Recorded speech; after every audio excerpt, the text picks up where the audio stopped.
नमस्कार दर्शकों, मैं अनिशा टेलर R18 न्यूज में आप सभी का स्वागत करती हूं। आइए जाने भीलवाड़ा शहर की ताजा खबर। भीलवाड़ा में न्याय के लिए दर दर भटकता एक वृद्ध व्यक्ति पानी की टंकी पर चढ़ गया। वृद्ध ने अपनी बेटी के घर 6 माह पूर्व हुई चोरी के आरोपियों को पकड़ने की मांग करते हुए आत्महत्या की चेतावनी तक दे डाली। वृद्ध के पानी की टंकी पर चढ़ने की सूचना से प्रशासन में हड़कंप मच गया और सुभाष नगर थाना पुलिस मौके पर पहुंची। उन्होंने वृद्ध से समझाइश करके उसे नीचे उतारा।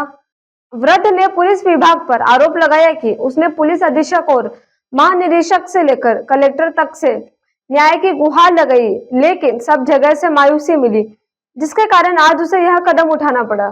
करीब 1 घंटे तक चले इस हाई वोल्टेज ड्रामे से न सिर्फ शहर के लोगों को स्तब्ध कर दिया, बल्कि खाकी की कार्यशैली पर भी करारा तमाचा जड़ा है।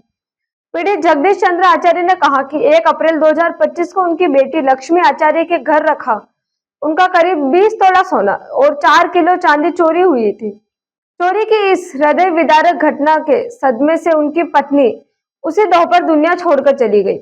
इसको लेकर पुर थाने में मामला दर्ज है, लेकिन 6 माह में वे 10 से 12 बार थाने गए, मगर हर बार उन्हें निराशा ही हाथ लगी। न चोरी का खुलासा हुआ और न ही अपराधियों का कोई सुराग। आचार्य ने यह भी कहा कि जब मुझे न्याय ही नहीं मिल रहा और मेरा सब कुछ लुट गया, तो अब मुझे जीकर क्या करना है? या तो पुलिस जल्द से जल्द चोरी का राजफाश करे या फिर सरकार मुझे इच्छा मृत्यु की अनुमति दे।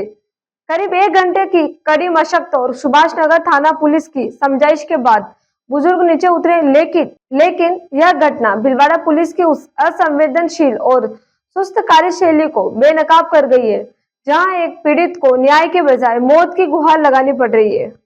चोरी हो गई थी, पूर्व बच्ची के वहाँ रकम रखी थी मैंने, वहां से चोरी हो गई। तो मैं चोरी हुई तो मैं पूर्व चौकी पे थाने में 10 बार आ गया, लेकिन वो बोलते मैडम है थानेदार जी के, हाँ आ जाएगी, सीआई साहब बोलते आ जाएगी, ये सब पुलिस वाले के उनका ट्रांसफर हो गया, उनका हो गया।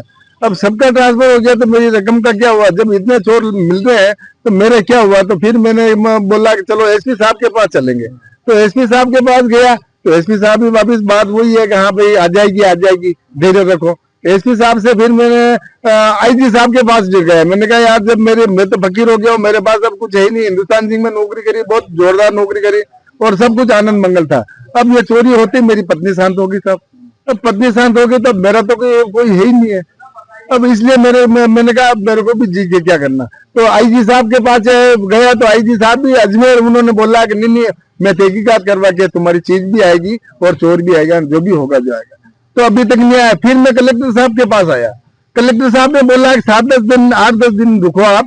और मैंने कहा मैं इच्छा मृत्यु मैं देने इसीलिए आया हूँ साहब, मेरे को मरना है, मेरे को कोई जी के क्या करना। अब जब सरकार ही अपनी है, सरकार में ही अपना कोई नहीं हो रहा है, तो फिर क्या साहब मैं एसपी साहब के पास चला गया, आईजी साहब, डिप्टी साहब, कलेक्टर साहब।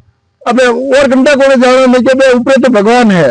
मैंने कहा अब मैं ऊपर ही जाऊंगा। कब की बात है ये साहब 1 अप्रैल की बात है। 1 अप्रैल को चोरी हुई थी और 1 अप्रैल को रात को दिन में मेरी पत्नी शांत हो गई। वो बात सुनते ही समाचार आया करे कि वो चोरी हो गई, तो मेरी पत्नी शांत हो गई। कितना नुकसान हुआ साहब? 20-22 तोला सोना था और सब चांदी थी, 4 किलो चांदी थी।